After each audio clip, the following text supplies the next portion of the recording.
सिद्धार्थ गौतम भगवान बुद्ध कैसे बन गए?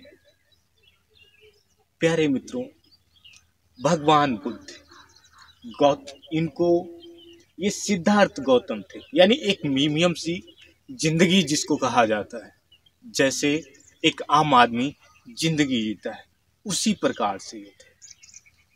इन्होंने जिंदगी में जब भी राज से अपनी निकले टहलने के लिए, तो इन्होंने देखा जिंदगी की मृत्यु, इंसान की यानी मृत्यु होते हुए इन्होंने देखा। तो इन्हें काफ़ी ज़्यादा, ये जो इनके साथ में मंत्री था उससे पूछते हैं कि ये क्या है, ये क्या है। तो मंत्री बताता है ये इंसान मर गया है और इसे शमशान ले जाया जा रहा है इसकी शरीर को जलाने के लिए। तो बोले कि इंसान मर जाता है एक दिन? तो बोले हाँ, इंसान एक दिन मर जाता है।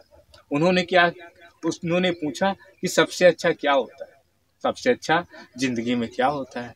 तो बोले सबसे अच्छा वही होता है जो दूसरों को रास्ता बताए, जो दूसरों को रास्ता बताए और ज्ञान के मार्ग पर चलाए और दूसरों को दिखाए। तो प्यारे मित्रों, उन्होंने एक चीज सीखी, सिद्धार्थ गौतम ने एक चीज वहां पे सीखी कि जीवन में मृत्यु सत्य है, जीवन में मृत्यु सत्य है। सिद्धार्थ गौतम ने इस बात को अपने दिमाग में बिठा लिया, दिमाग में अपने बिठा लिया। उसके बाद उन्होंने ये तय कर लिया कि अब हम ज्ञान करेंगे और परमात्मा से मेल करने का उन्होंने विचार ठान लिया। उन्होंने घर, अपना राज त्याग दिया, पत्नी को त्याग दिया, पिता को त्याग दिया, अपनी माता को त्याग दिया, सभी को, बच्चों को त्याग दिया। सभी को त्यागने के बाद वो प्यारे मित्रों वन में चले जाते हैं और तपस्या करने लग जाते हैं, जैसे एक महात्मा या ऋषि कोई तपस्या करता है परमात्मा की खोज में वो तपस्या करने लग जाते हैं। तपस्या करते करते वो प्यारे मित्रों काफी दिन उनको व्यतीत हो जाते हैं। उन्हें कोई भी ज्ञान नहीं हुआ। उसके बाद उन्होंने कहा कि चलो अच्छा, अब हम सबसे पहले खाने को त्याग देते हैं, देखते हैं परमात्मा से मेल होता है नहीं होता है। उन्होंने खाने को त्याग दिया। सिद्धार्थ गौतम ने खाने में त्याग दिया और बलगद के पेड़ के नीचे बैठ करके वो तपस्या करते, बरगद के नीचे तपस्या वो करते। और वो खाना त्यागने के बाद उन्होंने क्या किया, अपना पानी भी त्याग दिया। उन्हें परंतु परमात्मा का कोई भी आभास नहीं हुआ और इनकी जिंदगी जो है काफ़ी ज़्यादा कठिनाइयों से गुजरने लगी। परंतु इन्हें समझने के लिए कुछ भी नहीं मिला। समझने के लिए क्या मिला था इनको? सिर्फ मृत्यु सत्य है, खाली यही बात समझने की इनको मिला था, जो इन्होंने अपने आंखों से देखा था। अभी तक कुछ भी नहीं देखा। प्यारे मित्रों, कहानी सुन रहे हो नरेंद्र कहानीकार के तो चैनल पे हो न्यू तो चैनल को हमारे कर लोगे सब्सक्राइब, बेल आइकन घंटी को कर दोगे ऑन, ताकि सुनते रहोगे प्यारे मित्रों नरेंद्र कहानीकार की कहानियाँ। ये कहानियाँ सुनने में रखते हो इंटरेस्ट और कहानियाँ सुनना चाहते हो नरेंद्र कहानीकार की, तो स्क्रीन पे आपको दिख रहा होगा हमारा कॉन्टेक्ट नंबर, आप मुझसे संपर्क भी कर सकते हैं। तो प्यारे मित्रों, सिद्धार्थ गौतम इधर वो महात्मा बन जाते हैं और परमात्मा की खोज में योजनाएं करने लग जाते हैं कि मैं परमात्मा से कैसे मिल सकता हूँ। इधर प्यारे मित्रों वो बलगद के पेड़ के नीचे बैठे हुए थे और इधर इन्होंने खाना त्याग दिया। उसके बाद इन्होंने कहा मैं जल भी त्याग दूंगा, परंतु परमात्मा से मुझे मेल करना है। इन्होंने जल भी त्याग कर दिया, परंतु इन्हें परमात्मा से मेल और कोई आभास इन्हें नहीं हुआ। प्यारे मित्रों, उसके बाद ये काफ़ी ज़्यादा इनका शरीर कमज़ोर हुआ, पानी वगैरह सब कुछ इन्होंने त्याग दिया और बलगद के पेड़ के नीचे ये बैठे तपस्या करते। उसी पर्वत पेड़ के नीचे प्यारे मित्रों एक यादव कुल की लड़की मांग के गई थी कि आए भगवान, मेरी कोई संतान यदि हो जाए तो मैं तुझे प्रसाद खीर चढ़ाऊं।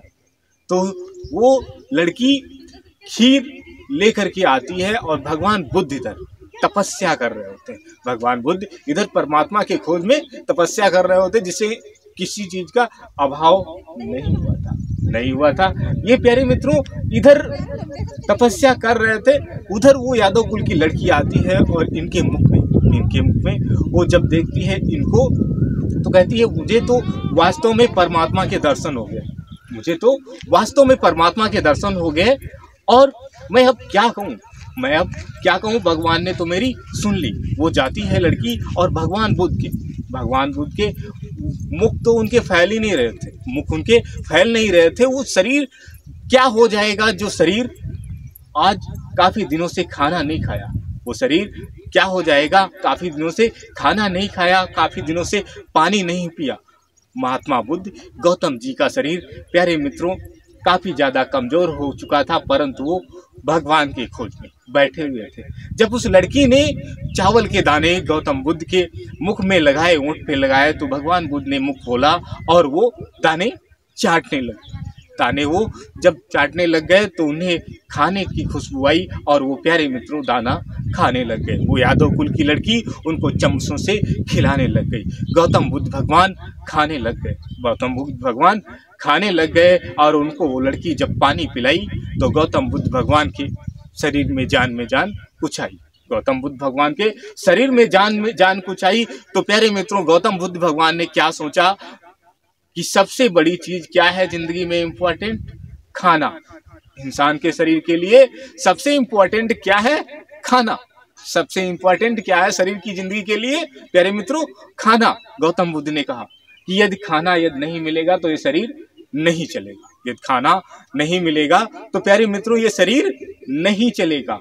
वो खाना खा करके, पानी पी करके वो यादव कुल की लड़की गौतम बुद्ध भगवान के पैर छू करके और वहां से चली जाती है।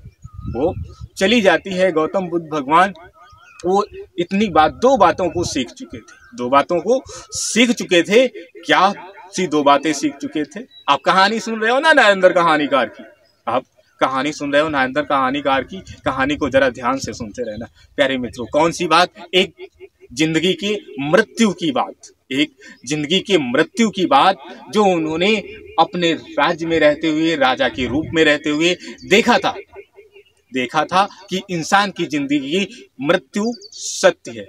उसके बाद उन्होंने योगी धन ग्रहण किया और प्यारे मित्रों वो भगवान की खोज में लग गए। तो भगवान से उन्हें मेल नहीं हुआ, भगवान से उन्हें कोई भी मेल और आभास नहीं हुआ। उन्हें आभास हुआ तो क्या मालूम हुआ कि बिना खाने के ये शरीर इंसान का जीवित नहीं रह सकता। दो चीजें इन्होंने सत्य जानी, सत्य है या नहीं है आपको भी लग रहा होगा प्यारे मित्रों। तो वो दो चीजों को सत्य जानी और सत्य के चलते जब उन्होंने सत्य को, और हर इंसान को वो सत्य ही बोलते थे, हर इंसान से सत्य ही बोलते थे। जब जिंदगी को जान लिया, इसको खत्म होना, तो उनके मन से डर और भयभीत दोनों चीज निकल चुका था। डर और भयभीत दोनों चीज निकल चुका था। महात्मा बुद्ध गौतम सभी को अपना ज्ञान और अपने ज्ञान की बातें वो बताते, अपने ज्ञान की बातें बताते। और प्यारे मित्रों इधर इनके बिच्छू काफी ज्यादा बढ़ने लग गए और महात्मा बुद्ध को प्यारे मित्रों सभी लोग भगवान कहने लग गए। तो प्यारे मित्रों आप भी भगवान मानते हैं महात्मा बुद्ध को और सुनते हैं नरेंद्र कहानीकार की कहानियाँ। ये कहानी यहीं पे समाप्त होती है। हम आपको फिर से मिलेंगे अपनी नेक्स्ट कहानी के साथ में। तब तक के लिए प्यारे मित्रों आपको नरेंद्र कहानीकार का नमस्कार।